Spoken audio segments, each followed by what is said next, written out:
or evening, or early morning. I'm looking at you, Miss Led Zeppy. I got my mug. Hot stuff. That's me, all right. Hot stuff. It's cold. Well, not cold, like good cold. It's lukewarm. Lukewarm. Hey, presto, Whitney. Hey, Paulius. Ah, you all came back. You crazy buggers, you all came back. What's the matter with you? Let's start. How should we start the day today? Well, I mean, some of you have already started your day, but I'm just starting mine. And how do we start our day? Well, let's hang on. Calm down.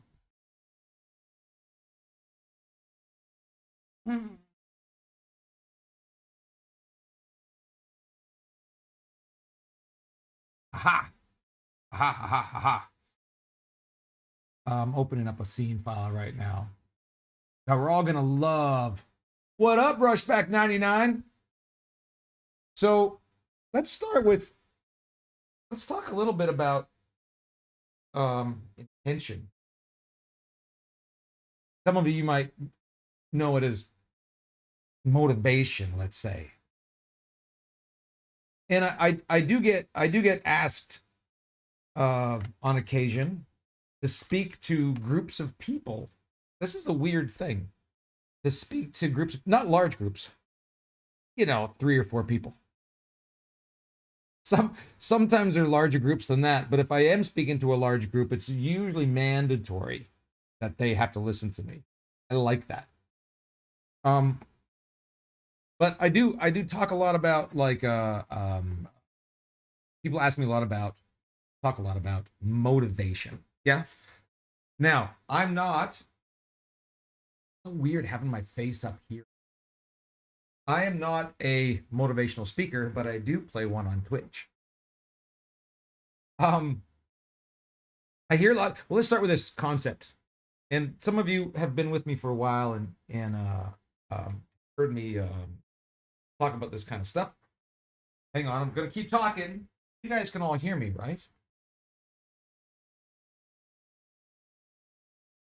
It's almost nighttime is a good learning time. Let's talk about that as well. So,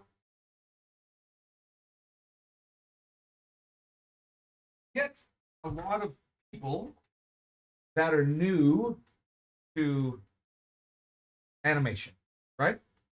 And they start, like we all do, with high expectations and high level of enthusiasm. Oh, we're so excited to learn how to animate. What I've always wanted.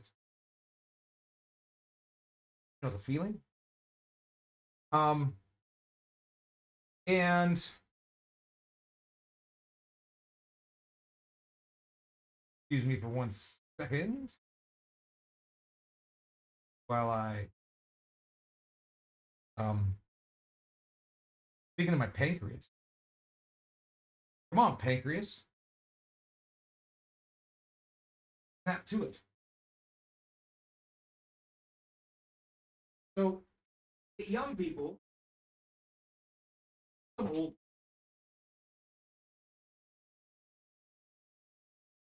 Good. All right. I'm getting organized. Stop when you're happy with your work, so you're keen to get back to it. There are, yes, you're jumping the gun, Sarah. For God's sakes, let me get to it. You gave away the punchline. So, they get excited and they come and they're like, "I'm gonna learn how to animate. It's gonna be awesome, and I can't wait." And then they start, and their enthusiasm, all of us, our enthusiasm just, that's an international sign for down the toilet. And we get, like, discouraged, and it sucks. And a lot of us, almost all of us, at that point, just showcase it. Just like, yeah. and we say things like, "This isn't for me" or whatever. And so I have these university students, you know, a lot of them, and they, because there's only one of me and like 3,000 of them, um, don't get to they don't get the care that they might need. They got to get thrown into the fire. Anyways, I'll come to them sometimes and say, "Hey, you haven't done any work for a while. What's going on?" Hear people say, "I'm just lazy." Yeah, you've heard this. I'm just lazy. Full self-deprecating. And that's an interesting concept. And so I would argue there's no such thing as lazy. And this is important to understand. Lazy, the term lazy, is going to blow your minds. So maybe you should take a moment and put a hat on. The term lazy, the idea of lazy, is just a social construct designed to guilt you into doing stuff you don't want to do. Right? It's false motivation. You're lazy, right? We say that all the time. Hey, how come you didn't take the trash out? Because you're lazy. Like it's it's somehow a character flaw that you don't want to take a bag of garbage outside. Well, nobody wants to. No one wants to do that. It's not lazy. So I argue that it's a lack of motivation. Straight up. There's no such thing as lazy, but there is such thing as a lack of motivation. This is important for you people that are learning a new craft, that a lack of motivation is a real thing and there's a million reasons for it. One of the biggest reasons for a lack of motivation that I find with people who are learning something new, that you suck at it. And that's demotivating, demoralizing, destructive. No. What's the words? What's some of the other D words I'm looking for? Demanding.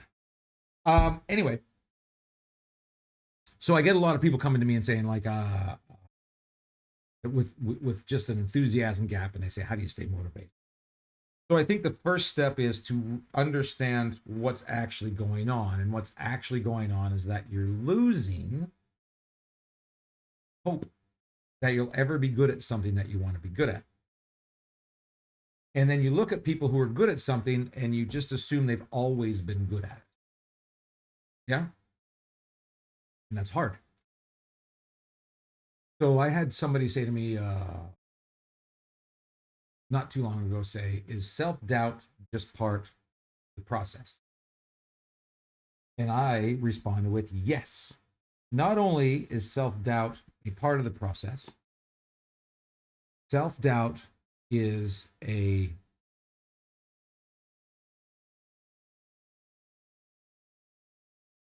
important, my picture not working.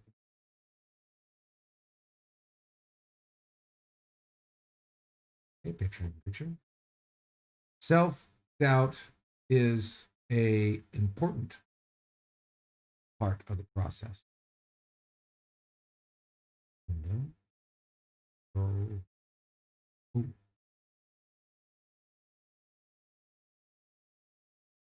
Sorry. Cannot. Oh, there we go. It's good. Okay.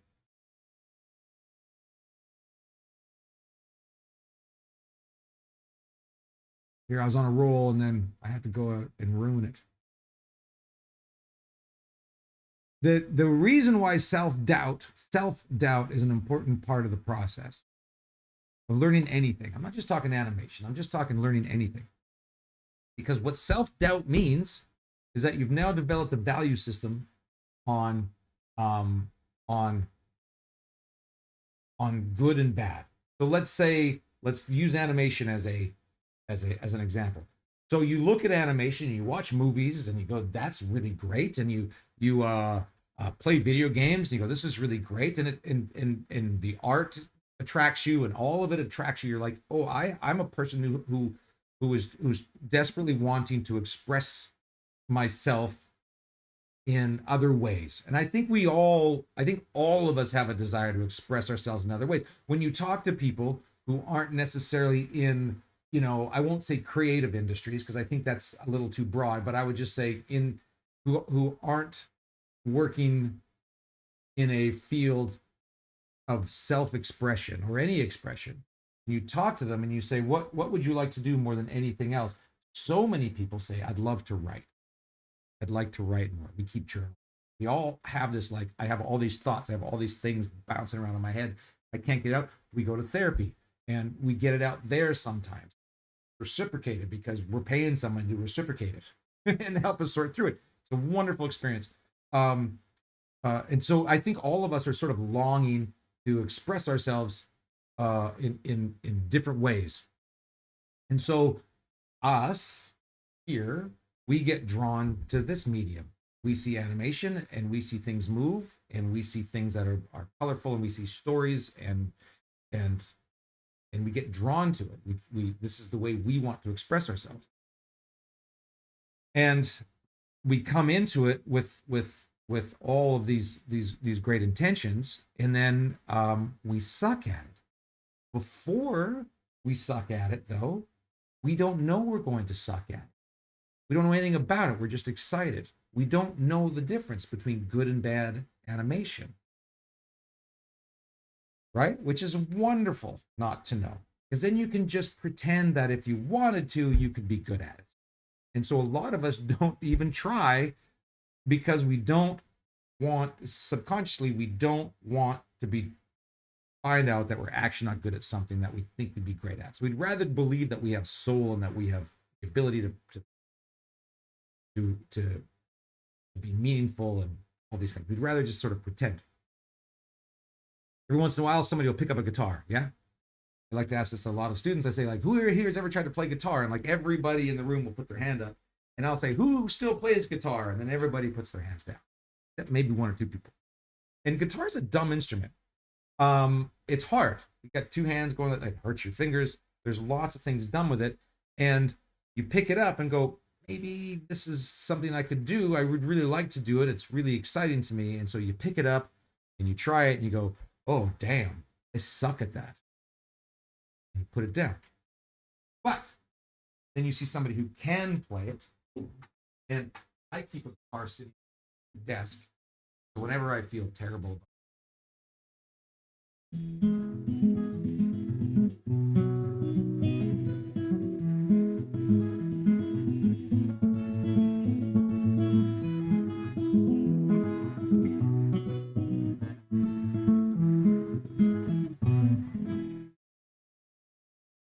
and then I go back to like doing whatever I suck at. I don't suck at that anymore, but I did. Of course, I sucked at that forever. Sucked at that until I didn't. I always thought I'd be good at it, and then I picked it up and I sucked at it, but I just kept pushing through. So what happens with animation is you get into it, you're excited about it, and then you start to work at it. In the first few weeks, you're like, this is cool. I'm understanding that, you're giving yourself a little bit of grace period. You're like, I'm making things move. I'm understanding the interface. The interface is ugly. Like, this is no picnic here. I mean, are you kidding me? This is just like, it's brown and it's, it's real basic. It doesn't look like anything that you want it to look like. But so you give yourself some grace period. You start to move around and go like this button, this button, this button, and you don't expect much out of yourself. And then you get it down to a point where like you're making things move and you're setting keyframes and all this kind of stuff and you're getting things to move. And then it becomes like rapidly complex. Rapidly. And suddenly you go, oh, and suddenly what you don't know becomes larger. Like, just like playing a musical instrument. Pick it up and you play a couple notes and go, yeah, maybe. And then you realize, oh, it's endless, right? So then all of a sudden, You get to this place where you actually see your work objectively, right? You know the difference between good and bad work, and you know that yours is in the bad category. It's terrible. It's a terrible thing. And you're like, damn, I'm really bad at this. And it's way more involved than I thought it was. And it's way different than I thought it was. And suddenly, where you're open and giving yourself a grace period to learn this stuff, suddenly now you're starting to close up. And you're starting to have self-doubt.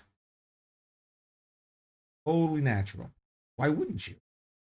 You're terrible at this. And it's hard. Well, it's complex. Hey, Cameron, it's good to see you. So when this student asked me if self-doubt was just part of the process, and I said, yes, it's one of the most important parts of the process, because what self-doubt means is that you know the difference. Dude, you know the difference between good and bad animation. That's amazing, because you didn't know before. Now you do. Once you see the difference, then you have to build strategies on moving from bad category. You can't do that if you don't know the difference. I have had students in the past who are convinced that their work is amazing all the time, and they don't grow. They're like, oh yeah, it's great. It's like, it's great that you're doing it, but here are some suggestions to do it better. And they just lock up and they're like, no, it's great. Fatima, doesn't that mean that you've evolved into self-evaluation too? Yes. Sorry, my internet lagged and missed the part right before the self-doubt thing. Like, now you learned a lot so you can see what bad and good are. Yes, exactly. You've learned a lot, but you're not quite there. So here's the thing. When we get discouraged, we can be disappointed, we can be anxious, but we want to avoid being discouraged. And where discouragement, are we even a word, discouragement? I'm using it. Where discouragement breeds is not knowing what to do about the fact that you stink. Right? That's when you get discouraged, when you realize that you're not good at it, but you don't know what to do about it. And so you quit. But the answer is simple. The answer to what to do about the fact that you stink and you don't know what to do about it is deceptively simple. It's just do more. That's it. Just do more. The only bad or the only wrong answer is to stop. If you just keep doing more, you'll just get better. And you could be smart about how you do more, for sure. But if you do more, it's going to encourage you to dig deeper into different strategies. You're going to ask more people. You're going to put your work out there. You're just going to do more. Lower your standards. What should I put in my game animation demo reel as a beginner animator? Cameron, you should put in really, really great animation. My mind is frozen. Discouragement. That is true. There are lots of things. Here's the thing. There are lots and lots of reasons not to do anything. It's actually more reasonable to not do anything than to do something. But there's just no good. There's nothing good that comes out of not doing anything. Everybody who's good at anything sucked at it at first. What is that great Adventure Time quote? Being bad at something is the first step towards being kind of good at something. Because being bad at something means you're trying something. You're not bad at things you haven't tried. Like, I'm not bad at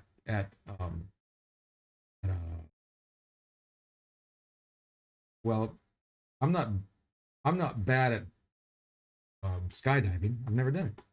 How can I be bad at it? There's no value there. I'm not bad at motor car racing. I mean, I am. Clearly I am. I don't do it. Listen, it's so hard to keep going down a path where um, the only feedback that you get from your efforts is that you're really bad at something that you desperately want to be good at. That poses such a motivational crisis. There's a part of your brain that's just telling you like, good Lord, just knock it off. There's nothing here for you. Run away, get out. This is painful. This is stupid. You're wasting your time. Yeah. And then there's that part of your brain that when you really tuck into something, time stands still. I don't know. There's a reason for that. Like there's the right side of the brain and the left side of the brain, all that sort of stuff. I think we talked about that last week. So there's so many reasons to stop, but that's not unique. Sorry, I'm tidying up as I go because apparently I have what's called what is that, ADHD. Anyway, I haven't paid my test bill yet. So how do you keep going when you're I'm so motivated to not go back to sleep? Oh, 4:20 a.m. That's I think that's a marijuana reference.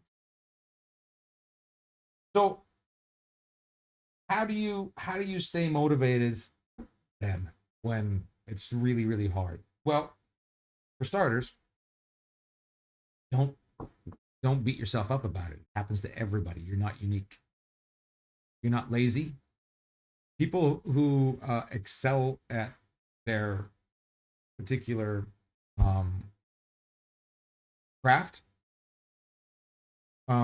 do for a multitude of reasons, and whatever keeps people going. But everybody burns out at a time. I got those new glasses, Renata. They're apparently, I've been told that they got these little sparkles on the side. Apparently they're not men, but I'm not a men's guy. I don't know what that means. So everybody burns out. You know, there's that old saying that like if you love what you do, you'll never work a day in your life. But I think that's bullshit. Excuse my language. I think that I get the idea around it as like do what you love, and I get all that kind of stuff. But I think that the comment like if you love what you do, you'll never work a day in your life is short-sighted, because man, I'll tell you what, like I've had wonderful fortune in my life, and I remember like I wanted to be a musician, yeah, and I worked hard at it, and almost nobody gets to do that professionally, but I got to do it professionally. And I remember like, you know, playing like little tiny clubs to like bartenders, and I wasn't very good, and nobody cared and nobody listened. I finally found myself amongst some talented folks, and suddenly we were on tour and we were playing larger clubs and then larger clubs, and then finally I found myself playing in front of like in football stadiums, 1,000 people, and it was crazy. And we're opening for big in the back in the 90s for big name acts, and I'm walking onto a stage and there's just a sea of people in this stadium, and it's crazy that I'm doing this, and it's fun. And I remember at one point I was bored. Can you believe that? Like I had spent 10 years of my life. At this point I was 29, 30, around there, just going into my like third decade. I guess that's going into your fourth decade, but whatever. And I'd spent my whole adult life working towards this. And I remember walking out on this big old stage, middle of summer, sea of people, wall of sound, all that kind of stuff. And I just remember being kind of bored. Kind of like, huh, weird. Who the hell gets bored at that? But I did. And I talked to other musicians that have been doing it for a lot longer than I had been doing it, and they were like, I just hate this. Don't want to be away from my. And I'm like, what?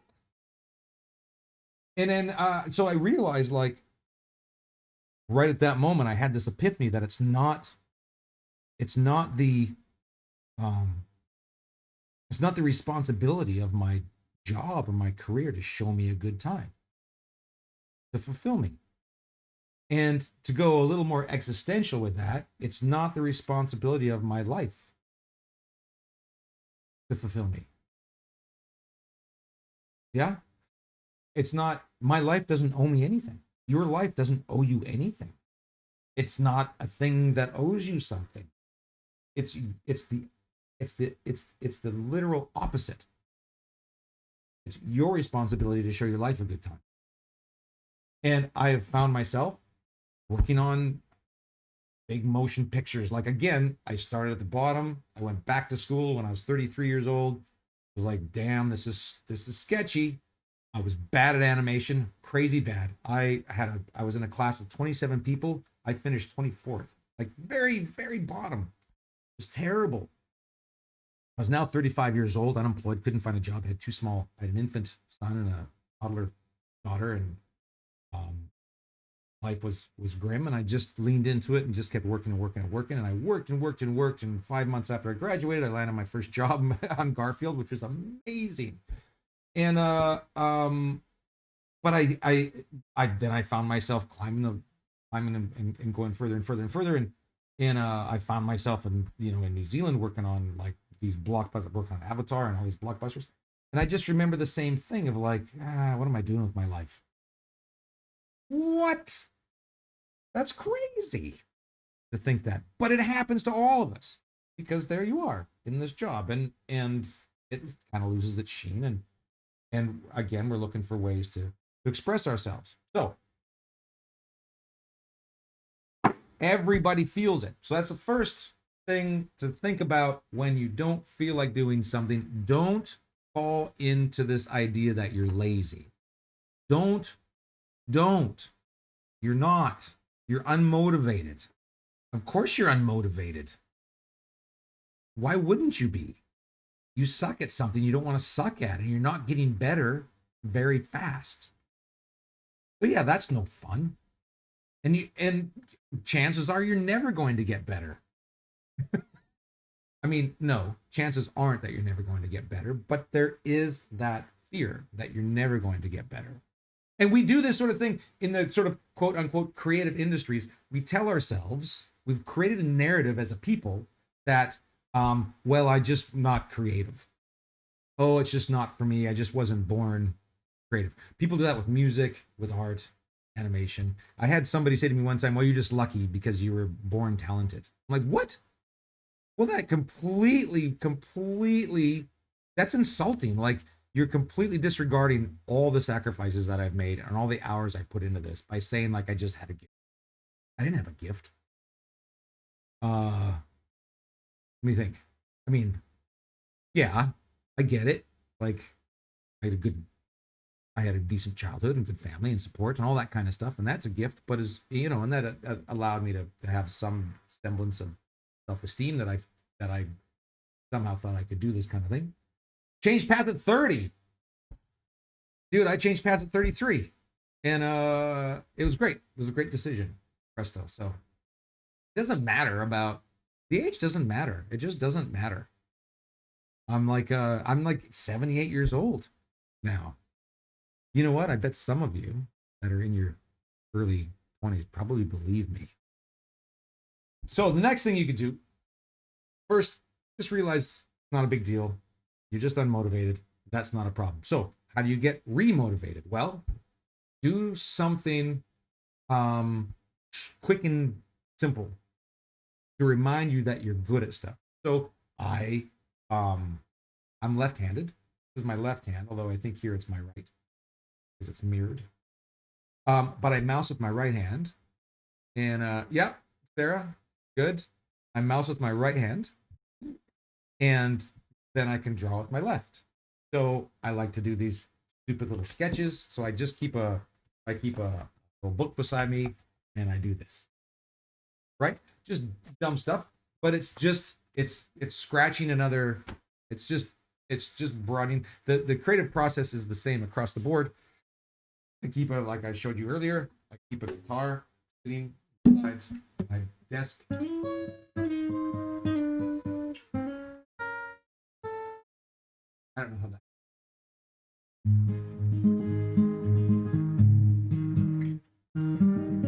How'd that go?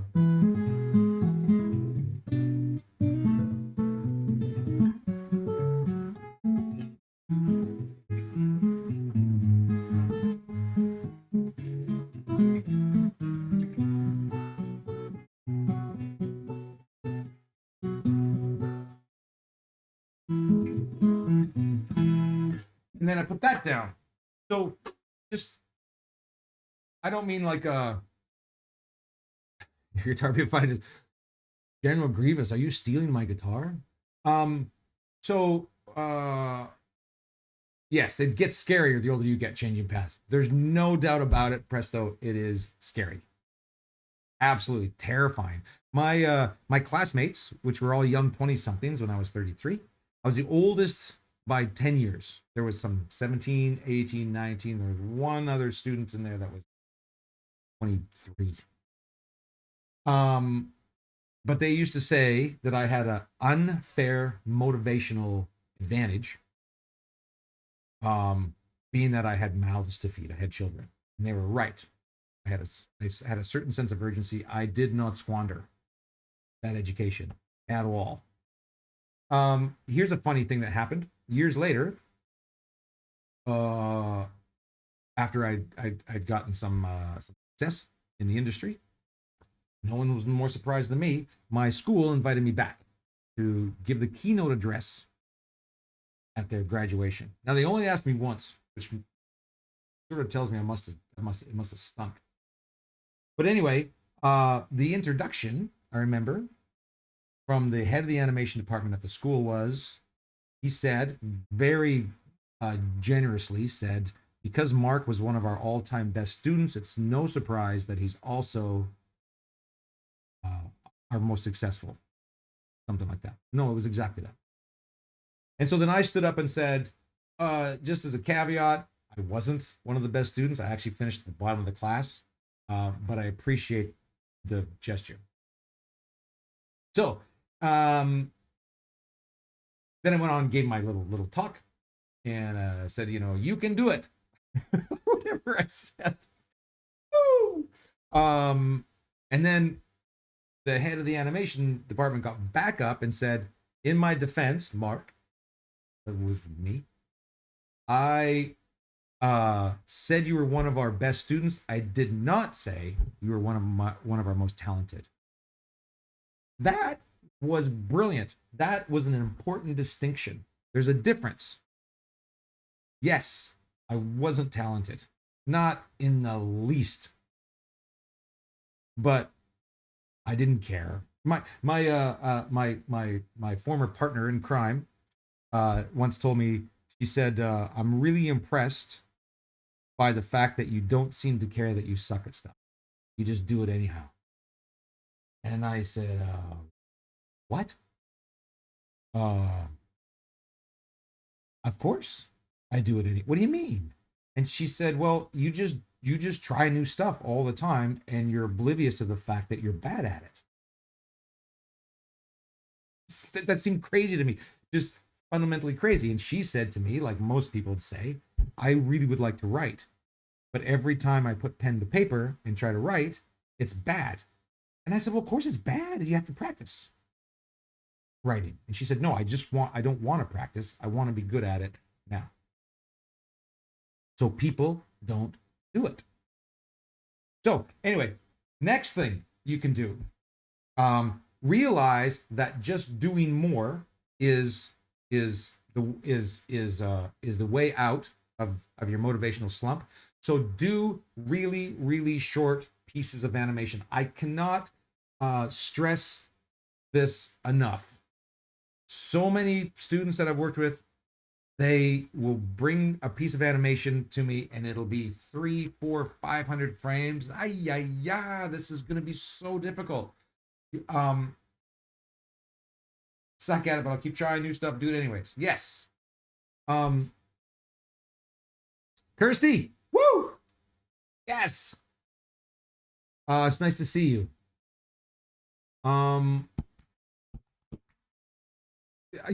Uh, so here's an example of doing something short. So here's 30 frames of animation, right? What this is it's a game, it's an attack cycle using game animation principle, the game animation principle of the A-B pose. A pose is, and it's a cycle. So the A pose is always in a game attack cycle. The A pose is always the anticipation pose because when you hit a button, you can't have the character go into this big anticipation. They have to snap to it. And so your A pose is the anticipation pose. In this case, it has my character with his hands behind his head, ready to strike. And then my B pose is the strike pose. And then I hold that pose for, in this case, I don't know, 8 frames to frame 12. And then I snap back to my A pose. So the attack looks like this. Boom, boom, boom, boom. Ah, okay. Now, you can say to yourself 30 frames. Well, that's easy, but it's not. It's actually quite involved. And everything that I do in these 30 frames, I'm talking to the microphone like that's you guys. Everything that I do in these 30 frames, all of the workflow strategies that Sarah, thank you. That's very very sweet. All the workflow strategies that I employ in these 30 frames, I employ within 3, 4, 500 frames. It doesn't matter. I don't need 3 or 400 frames. 30 frames is what I need to do, because as an animation student, you're animating for other animators. Your audience is other animators, right? So if me, as somebody whose job it has been throughout the years was to look at demo reels and to hire animators, interview them, look at their demo reels, interview them. If I see 30 frames of like beautiful animation, that's enough. I don't need to see story. I just need to see that you can animate something that's believable, beautiful, and that I can communicate with you on how that goes. George, greetings, sir. What would you say would be better to do more of? Trying to experiment with new things in animation or practice the basics? Well, it depends on where you are, George, in your education. I mean, the basics, you're always practicing the basics. Always. The basics never go away, right? So if you want to, sort of relate it to like carpentry, let's say you have a master carpenter. That carpenter, he or she is still doing the basics, right? You're still swinging hammers. You're still using the same tools. You're just better at it because you've practiced with it. So the basics never go away. So in this example, and that's a great question. So in this example, I'm going to be using the basics. So the basics are starting with, I am doing, or I am blocking out 2 poses that are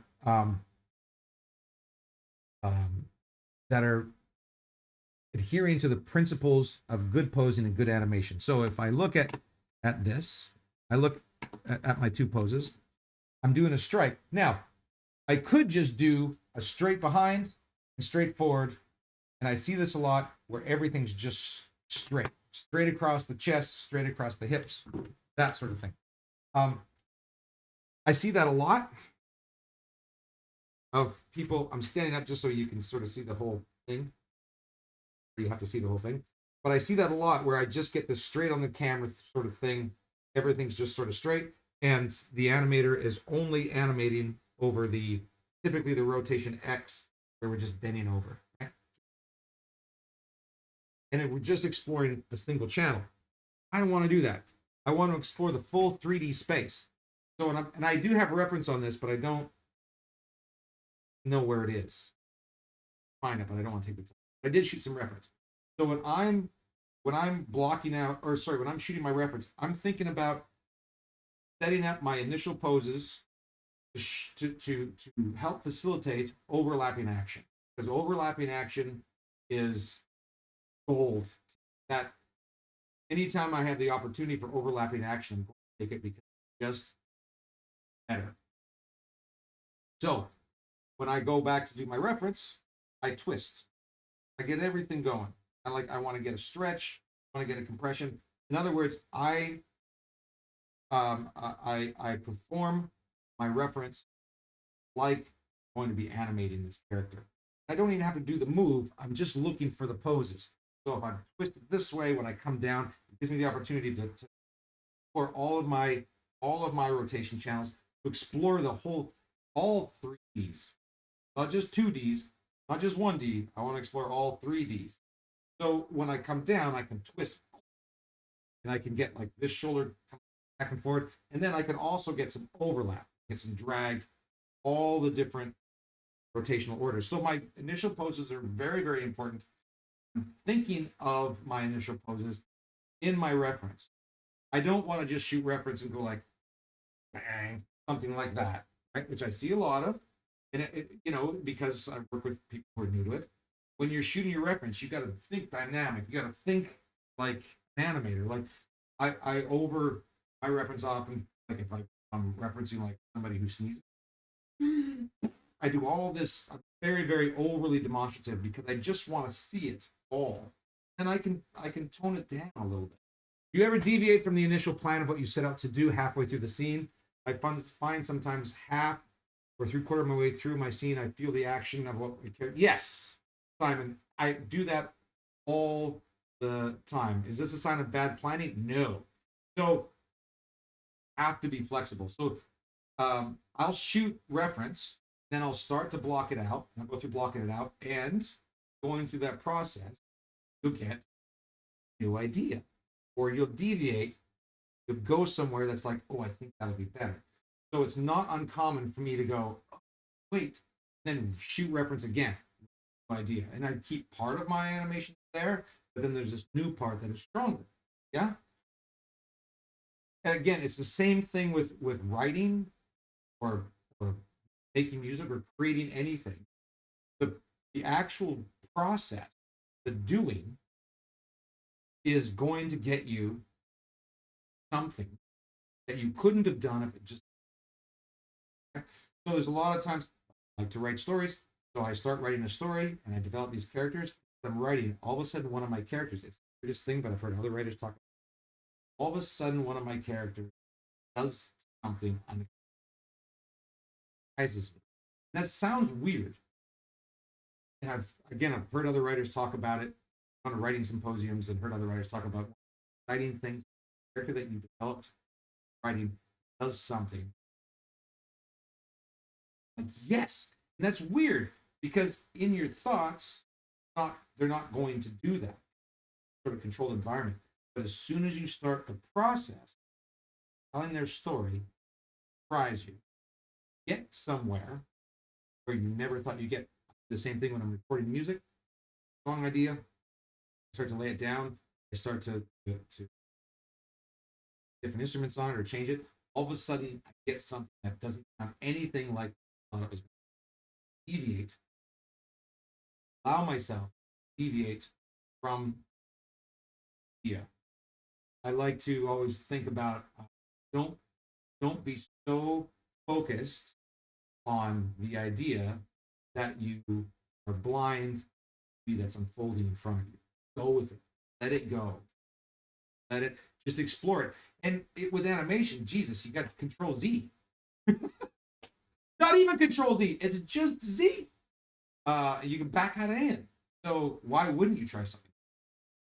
So, anyways, those are where I start with my two poses. Now, once I've thought about this. Remember, I'm hot stuff. Do you prefer to animate 60 frames per second or 24? Asks Paul. I don't even know the difference. Paul, I worked 60 frames per second I did some work on the Hobbit trilogy. We worked at 60 frames per second. I didn't notice a damn thing. I was just animating. They just, when you in a production like that, there's just all your preferences are already set because animators, or me in particular, but some of us aren't very due diligent with the details. So I open up Maya, it's just set to 60 frames per second. There's nothing I can do about it. I don't care. I don't know. I just animate it. I block things out. Ow! Anyway, so I have a, what do you call it? A stretch along one side. There you go. See that? And a compression along the other. There we go. That's the principle of my posing. And then when he slams down, he's more straight here. Look at that. I just really adhere to my own principles. But we have a nice flow going this way. Yeah, that's the idea. We're going from this C shape to this C shape. It's all good. Simple, but what? What if I go new? That's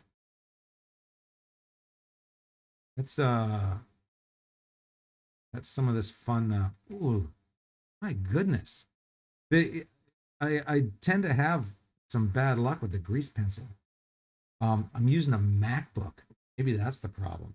I wonder. Let me try. What am I going to try? I mean, I guess I could just reopen it.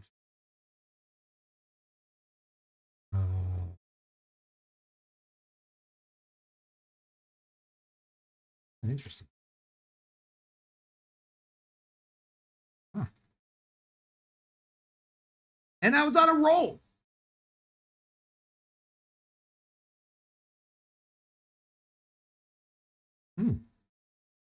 Weird. God, every time I try to go full screen with any of these, I get knackered. Oh, it's my graph editor. Little troubleshooting. See, now I'm not motivated.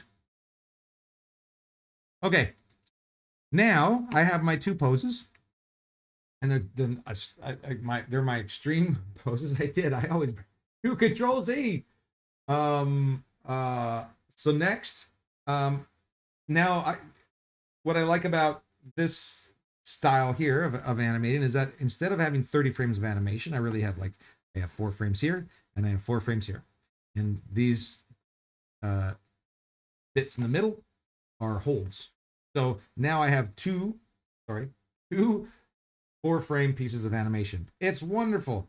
First thing I'm going to do is I'm going to frame 4 and frame 12 are the exact same pose. I want to have a little bit of cushion there. So I'm going to delete frame 4. I'm going to go to frame 10. I'm going to key that, and I'm going to bring that over to frame 4. Da, da, da, da. So now he goes, I got a bit of compression there. Okay, I'm not really worried about the weapon right now. I understand what's going on there, but I'm not that concerned about it. So next, I want to do the same thing here. 16 and 30 are identical. So I'm going to delete 16. I'm going to go to 28. 28. Key that and make that 16. All I've done there is given myself a couple of cushions in my pose, so he doesn't lock up. And I do that early on because I just don't want to be distracted by this. So I do that. The next thing that I do in something like this that's moving very, very quickly is I want to sort the feet out because they distract me when they're sliding. So this first foot here, or this back foot, I don't really like where it's at. I want to push it back a little further. And now I have to copy that over to frame 30. Okay. I'm just going to slide forward here in frame 4. So now I'm just going to find an in between 0 and 4. So I'm going to go to frame 2. Well, I'm going to select this foot. I'm going to go to frame 0, and I'm going to copy it over. And how I copy and paste is I hold down the middle mouse key, drag it, let go of the middle mouse key, and hit S. Now, coming forward. Woohoo! And that foot is getting crazy. So let's go to the toe roll. See what that does. Enough for X. Oh yeah. Still got a really big problem here with this leg stretching too far. So I'm going to go to the COG on frame 2 as well. And I'm going to push it. Actually, let's do this instead first. I'm going to select this hit controller. And I'm going to rotate it back. Down. Get a bit of drag there.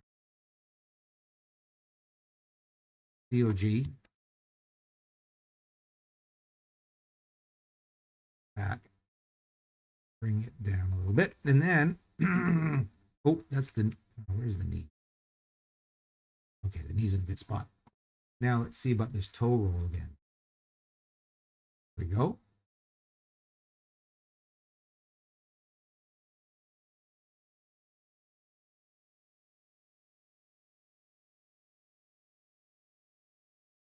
Boom. Okay. Good. Not worried about it here. I mean, I could do this. Why don't I do this? Copy the foot from frame 30 back to 16. But I'm going to want a bit of a delay there as well. But yeah, okay, let's do that. I'm going to copy frame 12 over to frame 14. Again, I'm going to copy frame 12 over to frame 14. We get a bit of a push off. Lower the body down slightly. Grab the hip controller. Rotate it around. Give that a bit of stretch. And I think here we just use the, I don't like that. I don't like it. Where is a good pivot? Ankle? I guess that'll do. And then we can slide that foot back slightly. That's okay.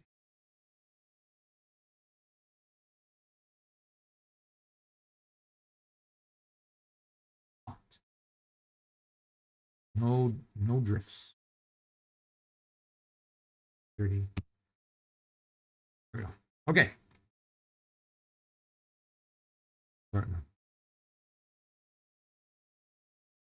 to come about. Go back to frame 2, and I'm just going to add some drag. Here's one thing I'm going to do first, is I'm going to select the, if I can. No, I'll just leave it. I was going to make a channel for the club and hide it, because we can get distracted by it, but I'll leave it for now. It's not going to bother me. I'm going to grab the chest. I'm going to drag it.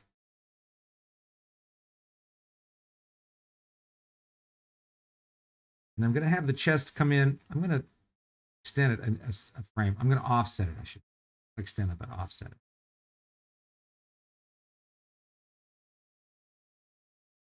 Have a little bit of drag.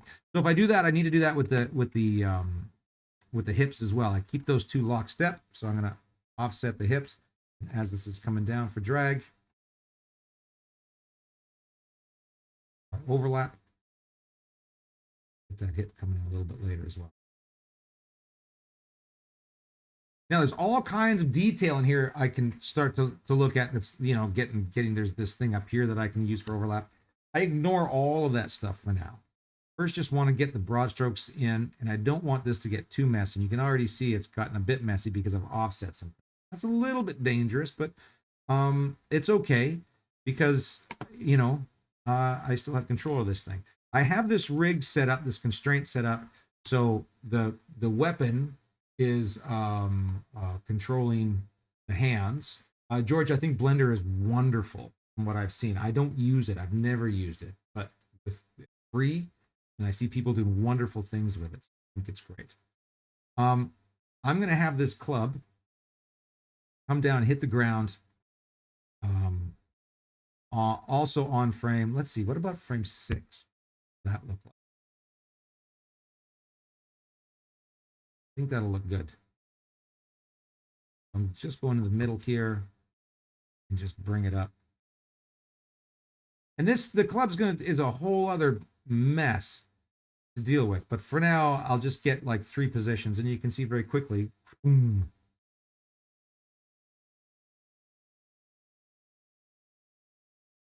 Feels kind of slow. Speed that thing up. I don't like that.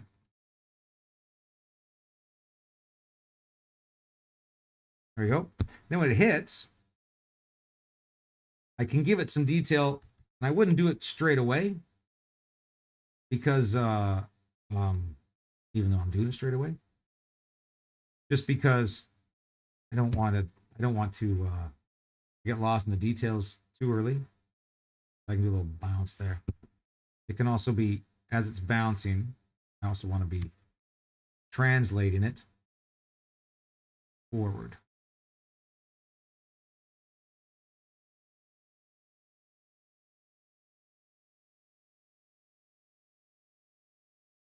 But before I do that, I want to get the in-between now, between 12 and 16.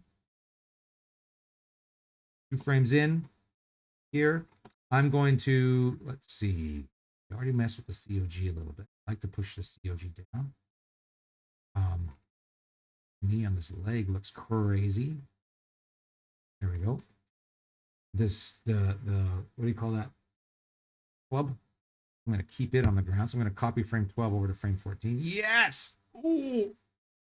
Look at that. I'm going to use a rotation X in the COG. Pulling forward. Pulling forward here.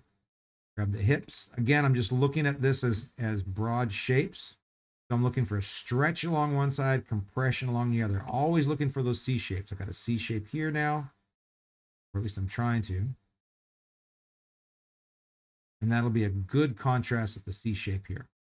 Right? Oof. Oof.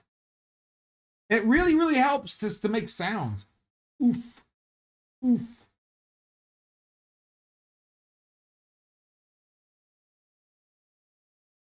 Love it. Now, everything is stopping at frame 16, so I want to offset some stuff. Now, there's a couple ways you can do this kind of thing. Now, I'm offsetting keys, which can make things messy, and not every animator likes to do that.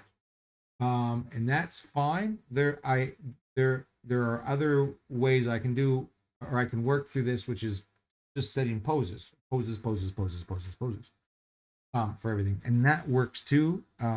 It's totally up to you. I leverage offsets and working through my graph editor. The risk is your animation can become harder to edit, meaning as you get changes from your director, it's like like major timing changes. You can see, like, they said, I like this pose here on frame 6, but could have come at frame 5 or whatever. You're like, it's getting kind of sloppy in there. That's okay. All I do is I'll go in and just lock down my poses. I'll delete what I don't need, and I'll shift things around and then just finesse it. And the more you do this, the faster you are at finessing your own animation. But there is a risk of losing control of it. So that's one of the reasons I like to have it separated into 2 sections. Now, I want this chest, I'm going to offset it by 2 frames. See, like, it seems kind of unhinged there. I'm going to offset the hips by 2 frames as well. So now they seem to be moving separate from one another. And that's because the COG is stopping a little too suddenly. So, a couple things I can do. I'm going to select the hips and the chest together and move it back 1 frame. So there's not quite so much movement as we're seeing.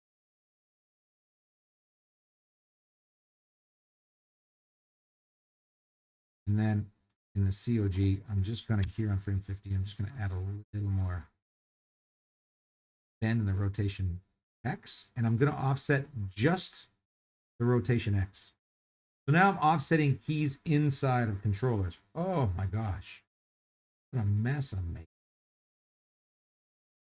Who invited this idiot? Okay, now, just because it's distracting,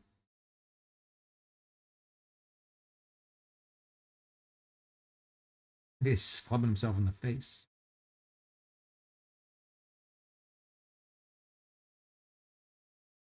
Just going to throw another key in here for the hammer.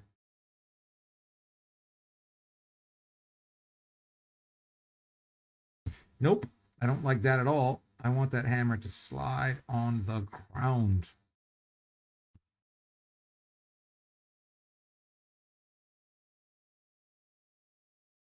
See? There we go.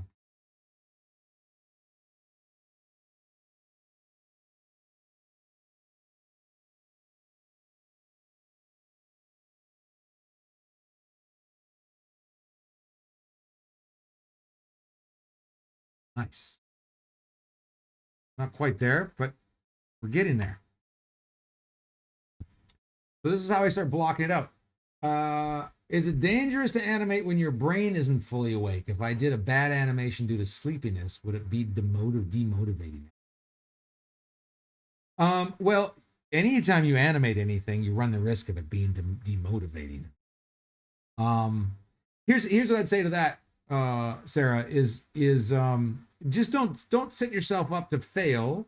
Like if you feel like animating, go ahead and animate. But like, here's the thing with a character like this, there are some inherent challenges with this character in that it has a lot of like external controllers, and so it can get a little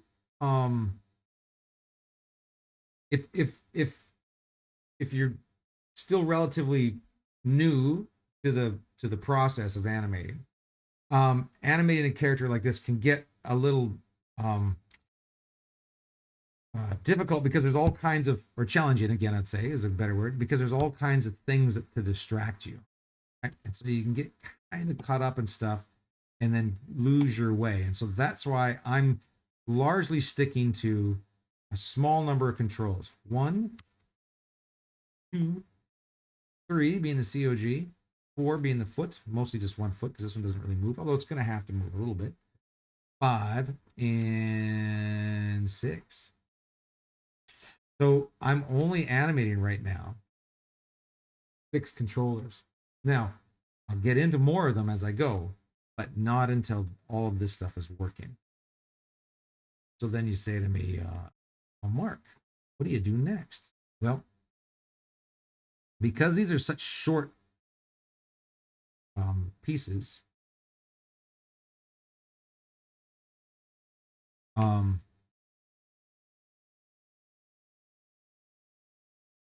just work them until they seem to, I forgot that foot forward faster. I spend as much time as I possibly can in this realm, and I'll play blast as well because it looks a little bit different. Play blast. I feel like I need to get a little more drag up in here. Check my COG. I'm not crazy about that foot, but I'll figure that out in a second. So here with my COG, 3, get a little bit of drag. You see, I'm ignoring the hands and the club for now. And if I could, I'd hide them, but this doesn't give me that option.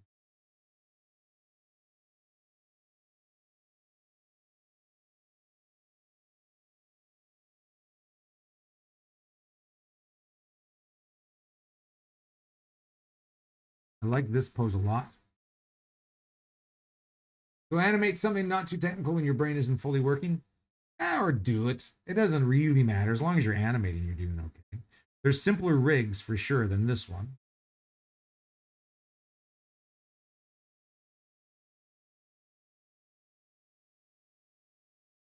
And of course, there's some detail here when he hits that I can add into the chest controller, for example, because this thing's bouncing, so we can get a little bit of reverberation on the chest.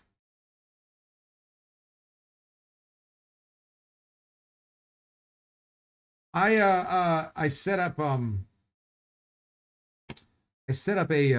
hotkey for play blasting. Set it to 0 by going to Windows, settings, preferences, hotkey editor, and pops up my hotkey editor. Ta-da! And I go to menu items and I scroll down to animation right there. I open up playback I set my play blast window to 0. You can do it if you like. I like it.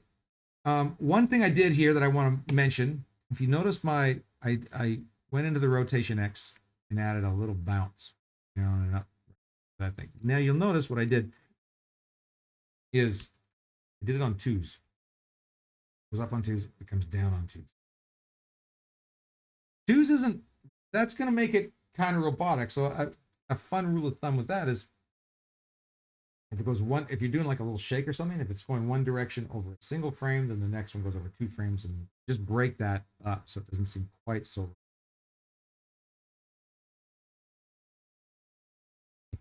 You can also add, select the,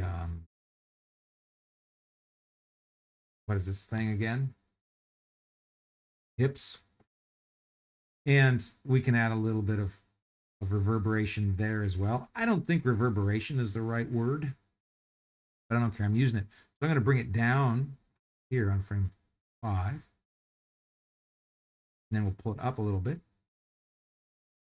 And then 0 it back out. It's my translation while we get a little shake. The imperceptible drift.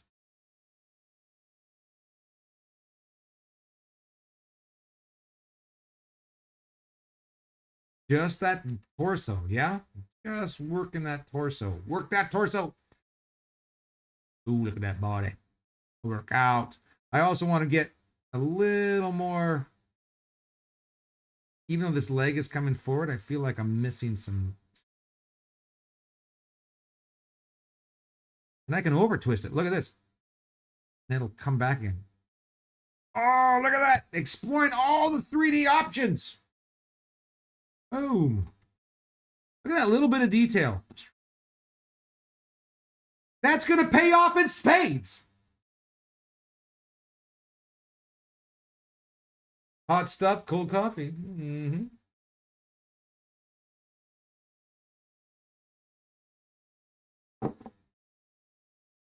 If it's not jumping ahead, how are you doing the settle when the ogre pulls his club back? I think I put too much overlap when I'm adding weight, but yours seems to have a nice hold without seeming to freeze overlap too much. Well, that's a great question, Simon. Thank you for asking it. I don't know. No, so I find with settles that the easiest thing for me to do, or the thing that seems to work well, is make my final pose the extreme. Yeah, and everything that's going into that extreme is, well, I started off, if you remember, I started off by, if this is frame 16 here, delete this, and it started off with this pose, these two poses being exactly the same. Let me try that again. Frame 30 and frame 16 were exactly the same. So he goes snap, and he locked down there.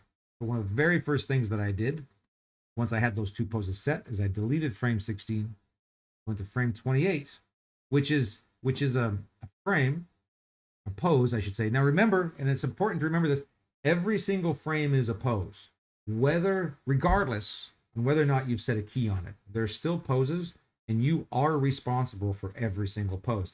The audience doesn't know whether or not there's a key on it. The director doesn't know whether or not there's a key on it. Only you do. When you go into dailies and show your work, you're showing a play blast of it.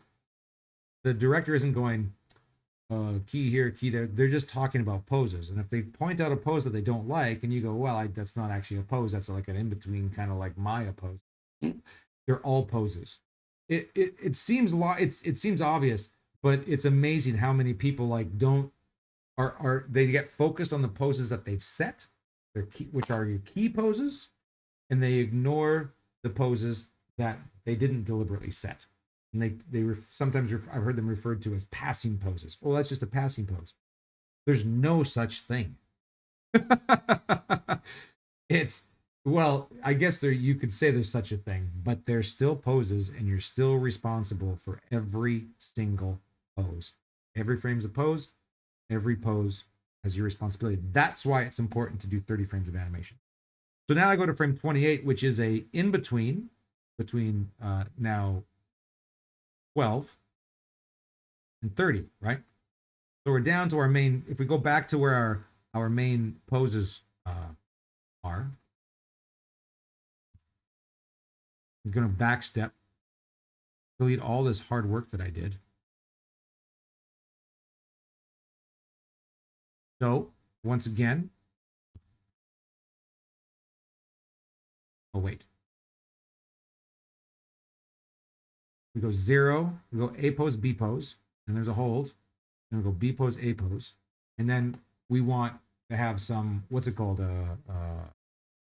Imperceptible drift. We want to settle, which is what you're asking about. So that's when I go, well, I don't want these two poses to be exactly the same. So I delete frame 4. And now I have two poses, 1 to 12. And I want to find an in-between to use, to use as the beginning of my hold. Now I could just pose it, or I could just go to a pose that favors my hold. Right? So frame 10 is just an in-between between 0 and 12. Frame 6 is like an exact in-between, or close to it. Frame 5.5 to be exact. But frame 10 favors frame 12. So I'm going to key frame 10, my pose on frame 10, and make that frame 4. So that means I'm favoring frame 12 by frame 4. Now go to 16, I'll delete that. And now I have, delete that. And now I have two poses, 12 and 30. And these are all poses that share traits of my two key poses, but they're not exactly, but they depend on where I am in the timeline, they favor one or the other. If I'm at 20 and a half, I guess it is, they will, whatever the middle is, it'll be an exact in between. But I want the pose on frame 16 to favor frame 30, but not be identical to frame 30. It's just going to favor it, highly favor it. So I'll go to frame 28, key that, drag that back to frame 16. So 30 is my extreme, 16 is almost my extreme. So I just have I have this nice, again, imperceptible drift. But the problem I have now is that everything is starting and stopping at the same time. So I have to go in there and play around with that a little bit. So, the easy thing, like I did earlier, the easy thing to lock down is the feet. So 30, I'll just copy that over to 16, and then my foot locks down. Same thing here, I'll go to frame 12, copy that back to frame 4. So my feet are locked. Right, so that starts and just gets that feeling okay. I want to feel the feet pushing off. Like I don't want the feet to start moving at the same time as the body. So the feet are a good way to sort of break up that, to give yourself some overlapping action, and to break up the fact that everything's starting and stopping at the same time. And the feet are great for that, because now I can drag that foot back to frame 2, or drag that foot forward to frame 2. So now we're going to get this feeling of a push off. As soon as I do that, it informs me that I need to tweak my hips a little bit, so that foot face. And that's still on frame 2, which is my in-between. And then I'll drag the body, and then foot all, the ankle, I guess I roll up. What did I do? The toe? I did the toe. Pretty good, pretty good. Pull the body back a little bit. There on frame, again on frame 2. Get a little bend in that knee. And then with the chest, pull that forward, and then the hips I got to pull forward as well, because my chest and hips are lockstep. So just the same thing again, like I'm just going through and breaking that up so the chest comes in a little bit later, breaks up that monotony a little bit. Now the club, got to lock it down. What did I do with the club? I think on frame 12, I think I brought that to frame 6, didn't I? It doesn't really matter. We'll do it differently. And then I delete frame 4, go to frame 3, Pull that thing up.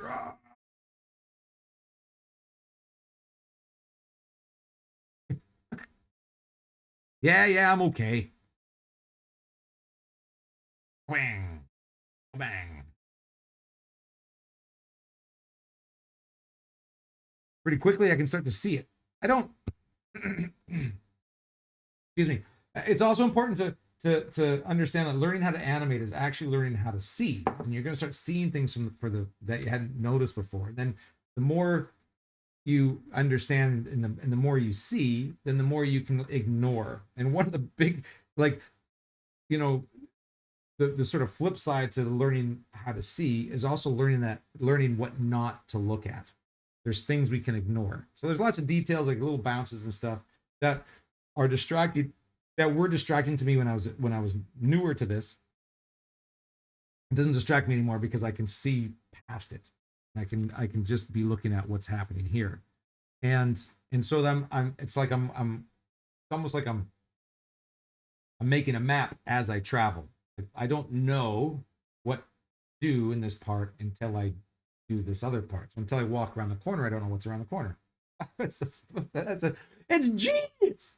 So now I'll go here to frame 14. And again, just start with the things I know, which is very little, a very short list. And I'll just copy that foot over. And that will dictate, well, I need to push that down, which I do anyhow, because I like to have a little dip in the COG. Anybody who's ever spent more than 2 minutes with me in the animation realm knows about my dip. What did we do here? Ankle. I didn't like it, but I did it anyhow. Too much ankle.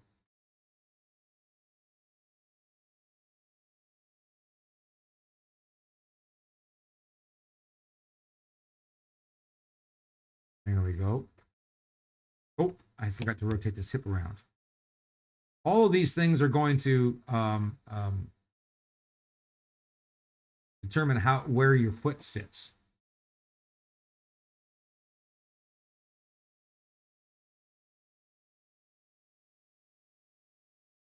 And then I like to lock this thing down, get a bit of drag. Woo! And then this, and I'll pull that forward back a little bit, and I'll rotate it down that way. I mean, it'd be cool to have a pivot on this end of the club, which I think we actually do here, don't we? Let's just, oh, we can get some overlap out of that thing. But I like to get a bit of drag that way, but this also tells me like, oh, I need to bend him over more.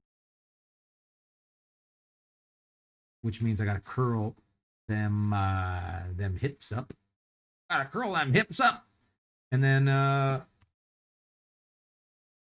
just use that rotation, whatever you call it, X.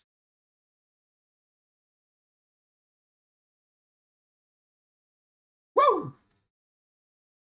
And pretty soon we're feeling pretty good about our life. Yeah? I tell you, I am feeling pretty good. Hey, have you guys tried them Alkoids? Apparently they're curiously. Anybody else struggle to say the word curiously? Is that just me? Do I have some I used to think that my tongue was too big for my mouth, and I think that's still the case, but it actually turns out that my mouth is too big for my face. It's too it turns out my mouth is too big for my britches. I think is what they say. What do they say? My mouth is writing checks that my body can't cash. I'm speaking in cliches now. Hey, Simon, did that answer your question at all? Was that helpful?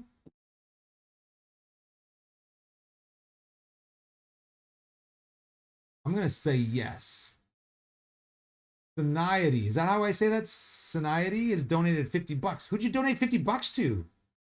Dude, I could use $50. Look at my wallet. I need $50 to buy myself a new wallet. Oh beat. Anyway, back to the animation. Let's go ahead And let's take a look at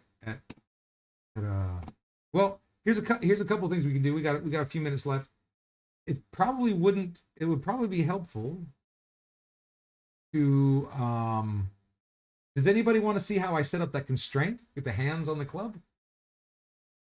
Look at that. I'll also show you, I have another file here that I did. It's the exact same movement, just with just further finessed.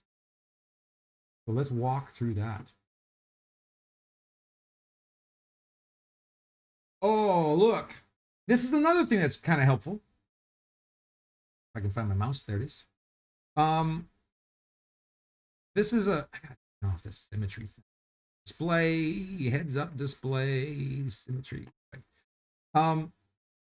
You can do a lot with just a play blast. Like if I go back to what my ogre looked like, you'll see like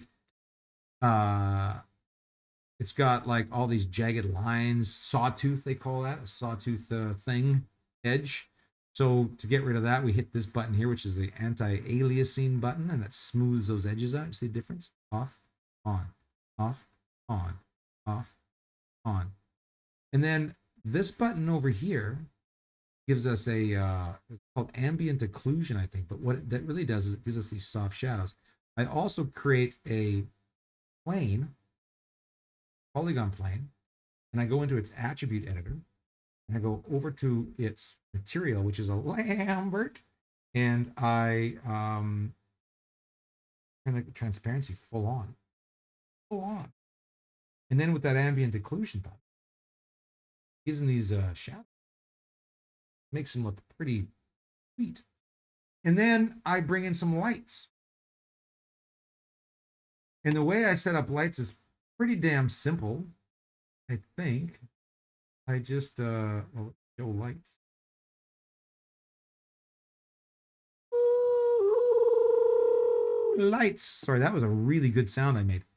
I have 3 lights. They're all directional lights. Put in my outliner. Let's just let's unearth them one at a time. No lights. 1 light. Oh yeah. You could probably call that a key light. Maybe this you would call it. No, this would be a fill light. Yeah. Let's do that. Let's call this my key. Let's call this my fill. Clever, huh? Like the name, Phil. And this one's wonderful. This one's my rim light. Oh, that one makes all the difference. And what the rim light does, or the backlight, or whatever you want to call it, what the rim light does is it just fills in, or just not fills in. Sorry, it gives my object or my character, whoever it is, it just makes them feel rounded, 3-dimensional, not flat. So if I turn on my key and my fill, he looks okay, but he still looks kind of flat, right? Like around the edges. But you bring in that rim light, suddenly he's like in the room with you and you're in real danger. Turn my show lights off so we can see it. And that's really fun. And so really quickly you can light something up. That's about a 4-minute job right there, max. Suddenly you have like, hey, this actually doesn't look too bad. And it's quick, and it's got to be quick, but you see I've gone through and added some detail.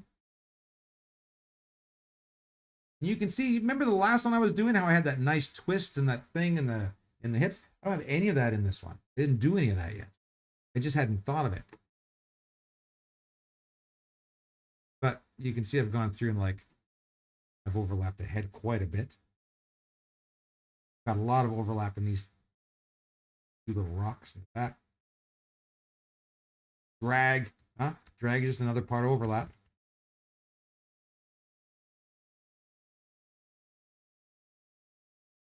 This foot, both feet look a little stiff. So another, turn this stuff off. Another thing to do here is to animate these toes. You don't want to animate the toes. You'll notice as my character comes forward, all this seems really wooden in here. The heel comes up, But this line freezes.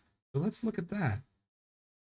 Look at what the heck's going on here. There it is right there. So we've got this line that's freezing. Let's have it right here. Keep it going up my tool roll. And then just to put weight down on it.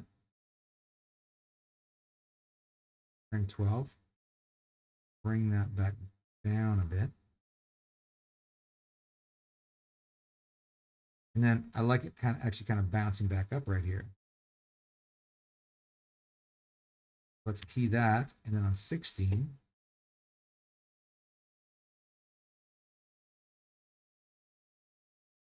and you see I've slid this foot. That loosens that up a bit. Details, details, details. And then the toes, well, there's not a lot we can do with these toes. They're a little funky. But what I'll do with them is key them to start with. And on 30 as well. And then as we come forward, key them on 2. And then as that weight's coming down on them, oh, something in here that controls hip stretch.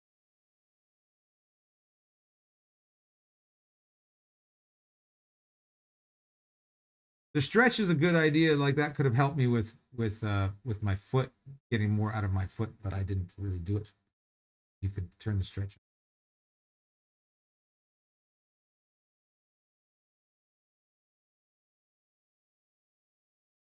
I'm using these two outside. I don't want to take them too far. I want to have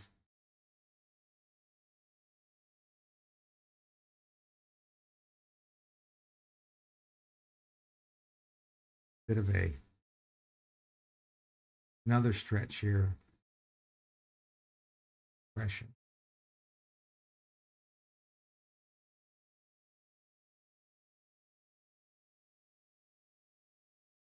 I don't like them drifting in like that either, so I'm just going to take 30 and copy that over to 16 and just make that real.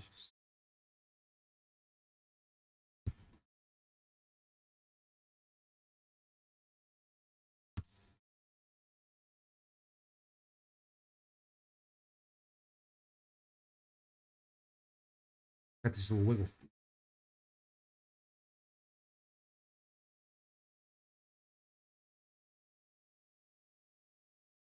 And you know, when you got this thing moving and it's all pretty and lit up, those are details. Look at from that. That is blown out. Let's keep it on this side. These are just details that you don't really notice. Can't see from that angle, but they are details that are going to be really, really helpful to you. Same with the obvious details, which are these things that hang down at the back. So what do you call this? The loincloth. So if I just shift select all of these, I get too many things in there. Let's see. Oh, that looks good. And I make I select create sets, quick selection set, and it's like, I don't know, BL for the back of the loincloth. Looks like I already got one up there. Add that to my shelf. It says no, that's already there. I have to make a different one. Create sets, quick selection sets. Beloin? Beloin! Beloin. And now it's selected. And oops. And I'll key it on frame 0, and I'll just go through, and as we're coming forward, you pull that sucker up. Ooh. Back a frame. Come on. And then it hits. Roll it in. And Zero it out. See what that looks like. Pretty good. Kind of hits hard. Let's see if we can soften that a little bit.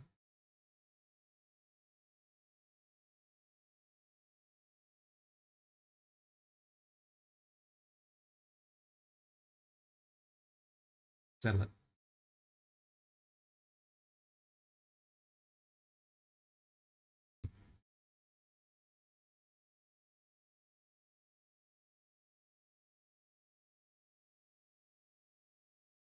Backwards. Forwards. And I mean, you can bust into the tips of it as well, and you can design that a little bit carefully, but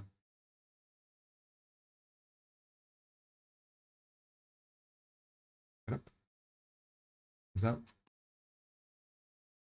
out, a little bit, and zero it out.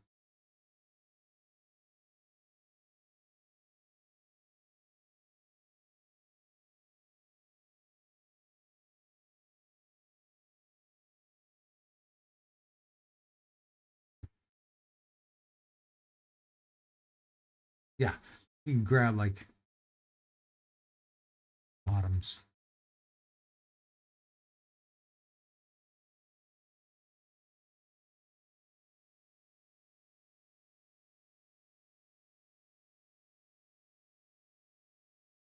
Just be a little gentler with it. Make it feel a bit. Yes. I love it.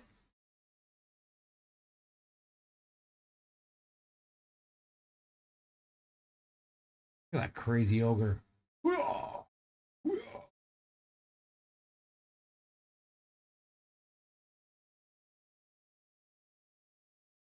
Also, it's important to check your arcs. And one of my favorite tools for that, I'll select the I'll select the tip of this club, this thing right here, and hit Q because I don't want that pit.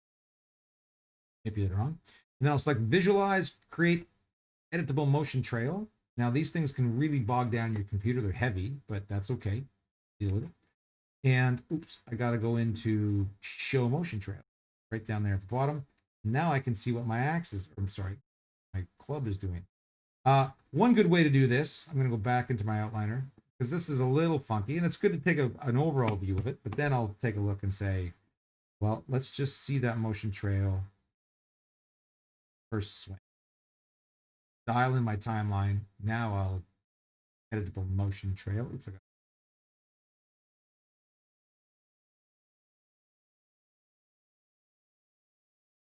There it is. And I can look at its path of action. I can see that there's a really, if I look at my spacing as well, which the motion trail isn't showing me my spacing, it's showing me my path of action. But if I look at my spacing, it's also important to realize that's a big jump right there. So this might, what I'll do here is experiment with it a bit. So I want my, I want my spacing to be getting progressively bigger, because as the spacing gets progressively greater, it's going to give us the illusion of acceleration, which I want.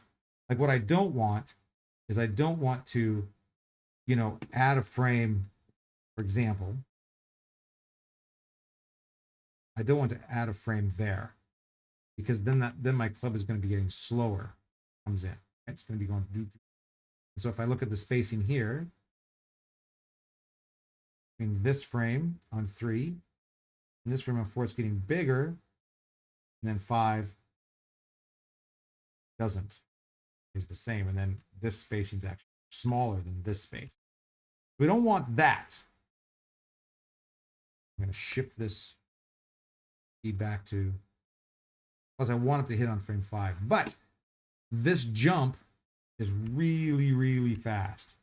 So again, if I use grease pencil, which is always risky because, geez, good Lord, you know what I did last time, but let's try it again.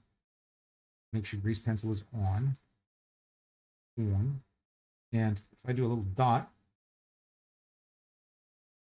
wherever this hammer is,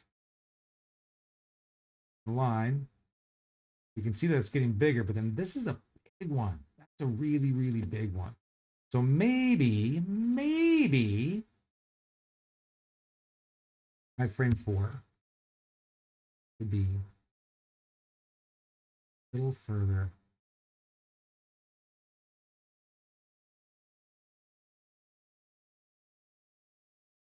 Maybe that would. I think it does. I think it does. So now my spacing looks like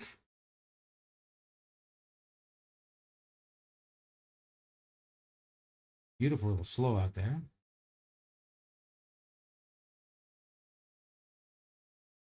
I'll buy that. I'll buy that spacing. And here's the thing: is I use those motion trails on every damn thing. I'm gonna go back in my outliner. I'm gonna select my motion trail and delete it. I will select the COG. Nope.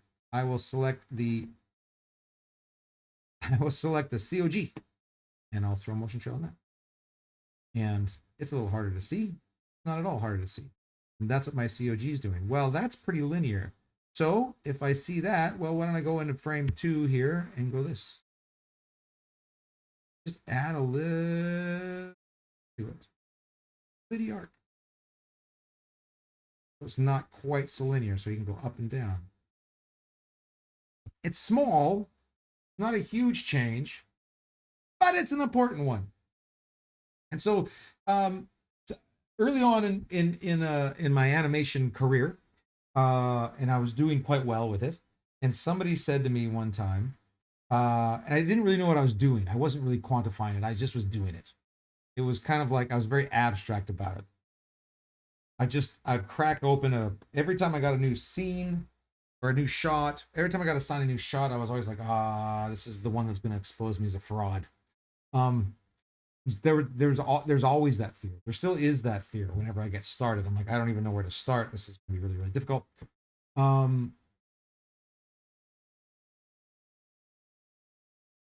So people would ask me, how did you do that? And I wouldn't know how to quantify it. So I would just say, well, I just keep going. And my success early on was just, I would just say I left no stone unturned, meaning that I just kept, like, even when I had a good piece of animation, I would make sure, I would look at every single nook and cranny of it to make sure everything was great. Like on something like this, I'd go into the fingers and make sure, like, as he's about to, even though you'd never see it, but as he's about to bring that hammer in, like, hands would bring those fingers in tight.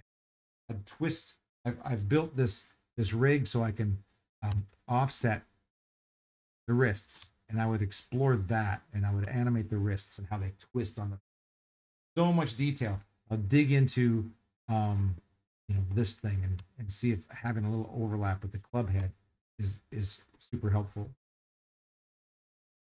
Well, see, I had pinning, so probably could have worked with that. But anyway, I go through and just see, like, I think there's a facial.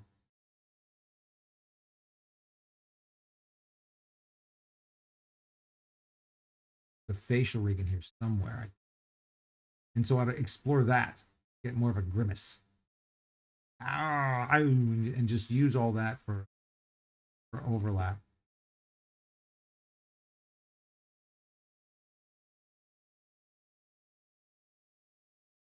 There was a little icon. I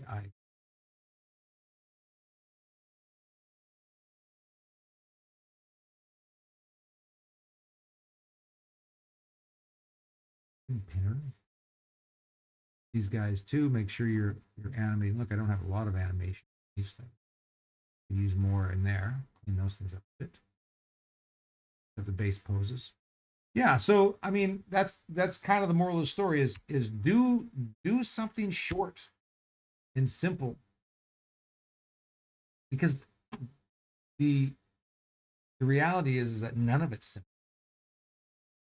It's all really complex, and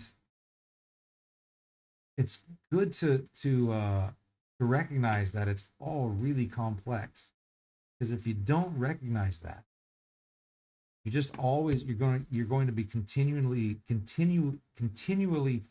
frustrating yourself. Um, that's no fun. And the other thing I'd say is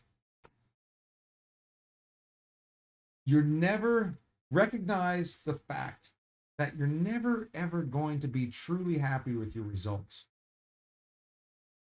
And the reason for that is that every time you complete a task, shot, assignment, whatever you want to call it, piece of animation, um, you're going to be better than you were started. So you're going to be inherently disappointed because you're going to go like, I had to do it again. This is how to do it. It only makes sense. When you complete a task, you're better at it than you were before you started. So you're going to be inherently disappointed. So you better figure out, if you want to get good at this or get good at anything, you better figure out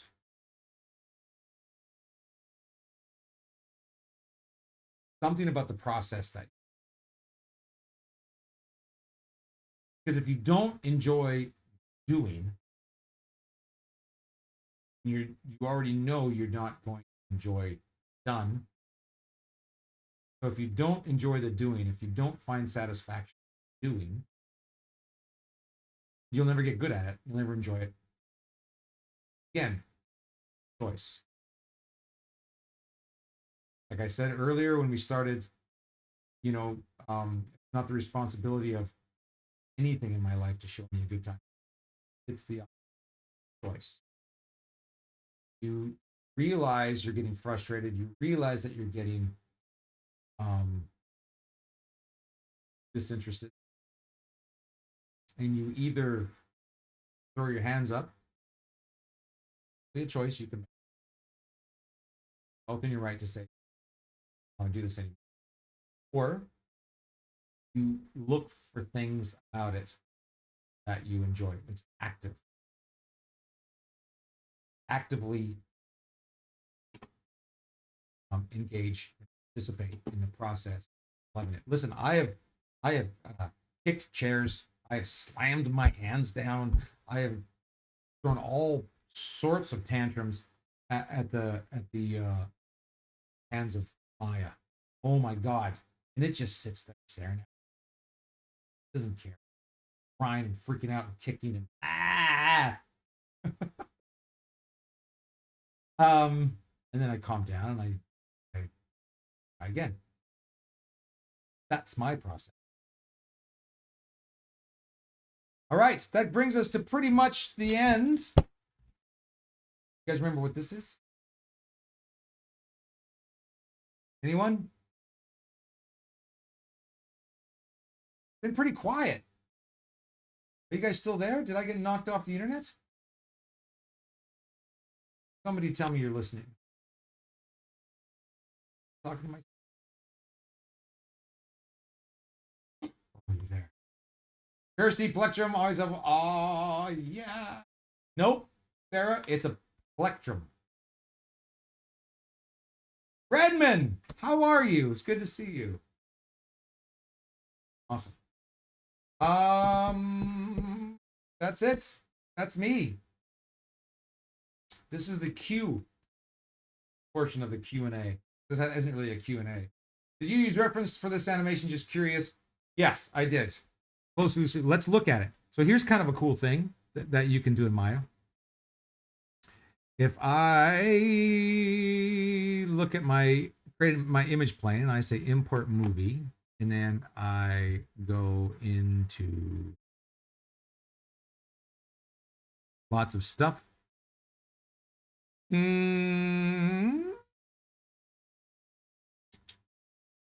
Reference short. I gotta have all files. Here I come. Look out. Oh, I have to have image planes turned on. There I am. Oh, look out. Now that's my image plane. I need to change the size of it. So I'll go to my size X and Y and select them both and drag that down. And then offset X, just park it over here. I could make that a little bit bigger, couldn't I? There I am. Let's make it a little bit bigger so we can all laugh at me. Come on. Come on. It's so hard to control. Close enough. So there I am, pose 1, and my pose 2 comes later. But here's my reference. Now it's slow, right? I can't slam it that quickly. It's slow. So I knew I wanted to do this over 30 frames. So now I can go into my attribute editor, go to my image number. There's an expression on it. I want to delete that expression. And then I want to set a key, number 1. And then I'm going to have to expand this. Oh, wait a second. Then let's set a key on frame 4 where the contact is. And then I go into the graph editor and sometimes get this wrong. Oh, key.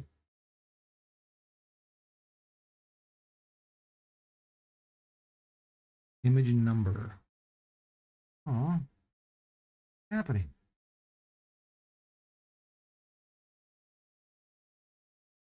You can set the time.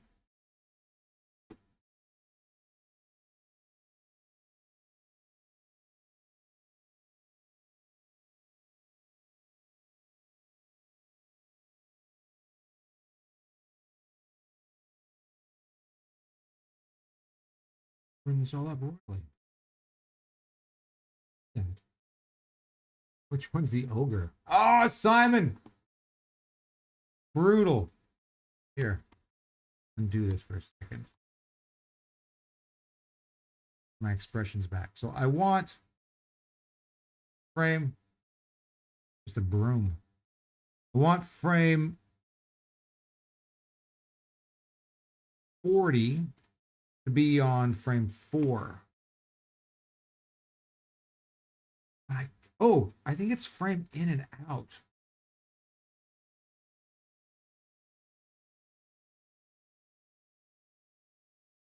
Frame in 0. Frame out. I don't remember. Jesus. I broke it.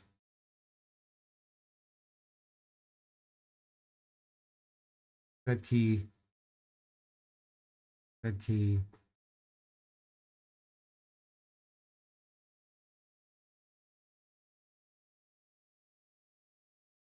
Hey, there it is. Gosh. So I can speed that up. Boom. And then I want to hold that until frame 12. I think is what it was. Then I'll key that again. I want to set that to 40. And then I'm going to come up all the way to, where is it when I get into my final position? Let's just say frame 19 for fun. And set that on frame 19. And I don't know.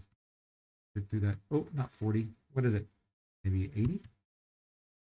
Back in where I was. Oh.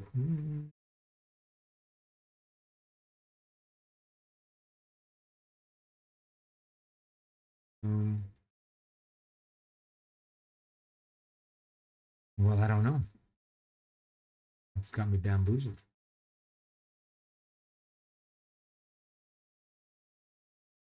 Why it won't move from there. There's my curve.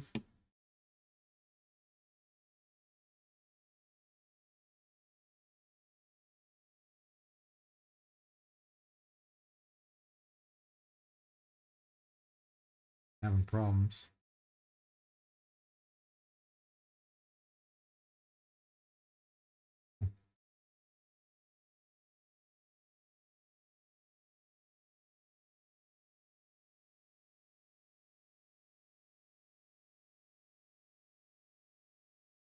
More to it. Well, let's get me nowhere fast. 2 weeks till I start creature animation with you, Mark. Anything I should be doing before that other than finding reference? Find reference. I'm not using image sequence, John Baker. I know, Simon. I feel the love.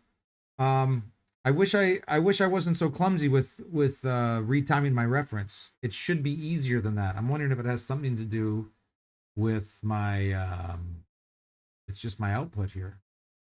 I don't know why it froze.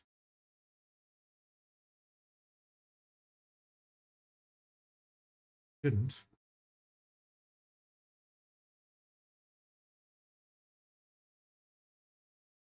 Um,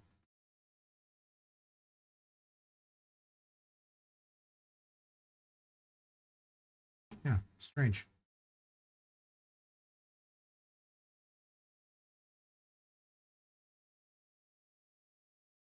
Oh, there, I just put it back to 0. So that's some timing, or that's some retiming. Oh, not playing my image plane.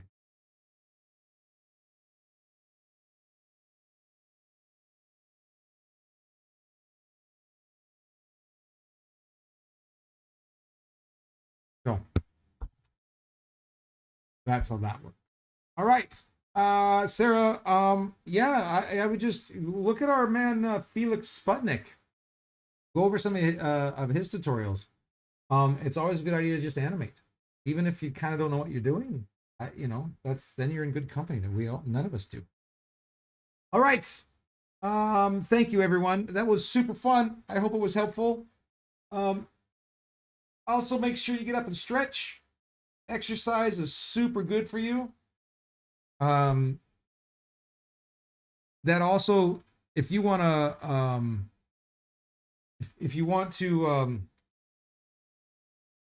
get those dopamine hits and the you know, manage your mental health, exercise is like the #1 way to do it. As you can see, I go over there to the gym. Sometimes I go to that gym. Sometimes I go to this gym. But it's super good for you. So get out, stretch, take a walk in the woods. Breathing fresh air is excellent. Breathing fresh air, you know, that is, you know, directly from the source, which is trees. Walking in the woods is like a huge mood enhancer, a good mood enhancer. So get out there, stretch. It's good for you. It's good for your animation career to move. Um,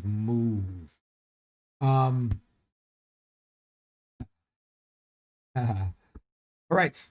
Animating. Don't be shy. I'll see you next. I don't think I'm going to be doing this next Friday because I have a prior engagement.